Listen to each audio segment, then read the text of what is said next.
இப்படி ஒரு அக்கா என்னை வண்ணமா கிழிச்சுக்கிட்டு இருக்காங்க. ஆனா அந்த போட்டிருக்கேன் பாத்தீங்களா வீடியோ, இந்த வீடியோ கீழே வந்து கமெண்ட்ல கேவலங்களமா கிழிச்சுக்கிட்டு இருக்காங்க. இந்த வீடியோல காங்கிரஸ் டிஎம்கே கூட கூட்டணி இருக்கும் போதெல்லாம் யாருமே கேட்கல, இப்ப டிவிகே கூட கூட்டணி வந்தோன்னு ஏன்டா எல்லாரும் டிவிகே திட்டுறீங்க அப்படின்னு சொல்லிட்டு கேட்டுவிட்டேன்.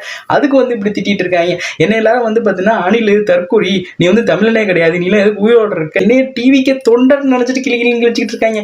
டேய், உங்களுக்குலாம் முதல்ல என்னோட ப்ரொஃபைல கிளிக் பண்ணி உங்களுக்குள்ள போய் பயோ போட்டிருக்கேன் பாத்தீங்களா, அந்த பயோ பார்த்துட்டு அப்புறமா வந்து வாங்கடா, இல்லாட்டினா இதுக்கு முந்தி நான் போட்டிருக்க பழைய வீடியோலாம் பார்த்துட்டு அதுக்கப்புறமா வாங்கடா. இவங்கள அப்படி திட்டுறது காரணம் அந்த வீடியோ ரொம்ப ஷார்ட்டா இருந்துச்சு, அதில் நான் கிளியரா வந்து டிஸ்கிரைப் பண்ணாதது கூட இருக்கலாம். அதனால இந்த வீடியோவில் இதை பற்றி நான் கிளியரா டிஸ்கிரைப் பண்ணுறேன். இந்த வீடியோ முழுசா கேளுங்க, கேட்டு அதுக்கப்புறம் திட்டணும்னு தோணுச்சு அப்படின்னா தாராளமாக திட்டிக்கலாம். இப்போ டிவிக்கு வந்து பார்த்தீங்கன்னா தமிழ் தேசியத்தை வந்து கொள்கையாக வச்சிருக்காங்க. ஆனால் வந்து டிஎம்கே வந்து தமிழ் தேசியத்தை கொள்கை இல்லை, அதனால வந்து அவங்க பண்ணுறது தப்பு இல்லை, இவங்க பண்ணுறது தப்பு அப்படின்னு சொல்லிட்டு சொல்கிறாங்க.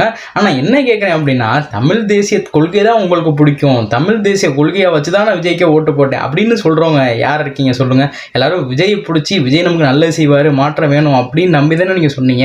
அது மட்டும் இல்லாமல் டிஎம்கே பண்ணுறதா இவங்களும் திருப்பி பண்ணுறாங்க, இதில் என்ன மாற்றம் அப்படின்னு சொல்லிட்டு இப்போ வந்து கேட்குறீங்க. இந்த விஷயத்தான நான் முதல்ல இருந்தே சொல்லிட்டு இருக்கேன். அவங்க வந்து இந்த வாக்குறுதிகள் அறிவிக்கும் போதே உங்களுக்கு தெரியலையா, டிஎம்கேக்கும் இவங்களுக்கும் எந்த மாற்றமும் கிடையாது, அவங்க பண்ணதை அப்படியே காப்பி எடுத்து இவங்க அப்படியே பேஸ் பண்ணுறாங்கன்னு சொல்லிட்டு தான் இதுக்கு முந்தைய வீடியோலாம் நானே சொல்லியிருக்கேன். நீங்கள் விஜய்க்கு ஓட்டு போட்டது விஜயை பிடிச்சதான், விஜய் நமக்கு நல்லது செய்வார் அப்படின்னு சொல்லிட்டு நம்பி தான் தமிழ் தேசிய கொள்கையை கண்டி கிடையவே கிடையாது. அதை வந்து இங்கே காரணமாக வந்து உள்ள சொருகாதீங்க.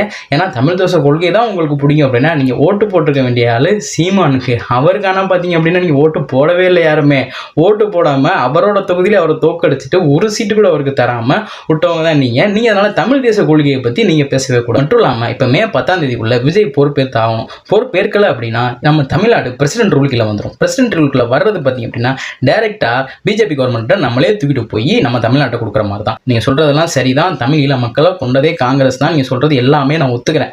ஆனால் இப்போ கிரவுண்ட் ரியாலிட்டி என்ன அப்படின்னா, இப்போ 10 சீட்டு தேவைப்படுது, அதுக்கு டிவிகேக்கு யாராவது சப்போர்ட் பண்ணால் மட்டும்தான் சீஃப் மினிஸ்டர் ஆக முடியும். நீங்கள் எல்லாரும் அவர் நம்பி தானே இத்தனை பேர் அவர் ஓட்டு போட்டு 108 தொகுதிகிட்ட ஜெயிக்க வச்சிங்க.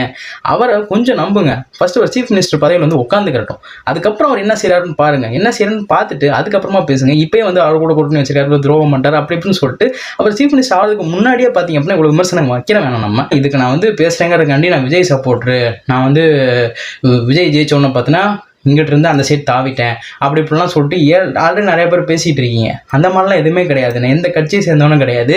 நான் என்னோட பயோவில் வந்து நம்ம சேனலோட டிஸ்கிரிப்ஷனை அழகாக வந்து கொடுத்துருக்கேன், போய் பார்த்துருங்க சரியா. இப்படி தான் நம்ம சேனல் இயங்க போகுது. இனிமேல் இதுக்கு முந்தைய அப்படி தான் இயங்கிட்டு இருந்துச்சு, இதுக்கப்புறமா இயங்க தான் போது. நம்ம எந்த கட்சிக்கும் சப்போர்ட் பண்ண போகிறது கிடையாது. எது சரியோ அந்த சரியான விஷயத்துக்கு நம்ம கண்டிப்பாக ஆதரவு தெரிவிச்சே தீர்வோம். இவ்வளோ நேரம் பொறுமையாக கேட்டிருப்பீங்கன்னு நினைக்கிறேன். இவ்வளோ நேரம் பொறுமையாக கேட்டிருந்தீங்க அப்படின்னா நான் சொன்னது சரியா இல்லை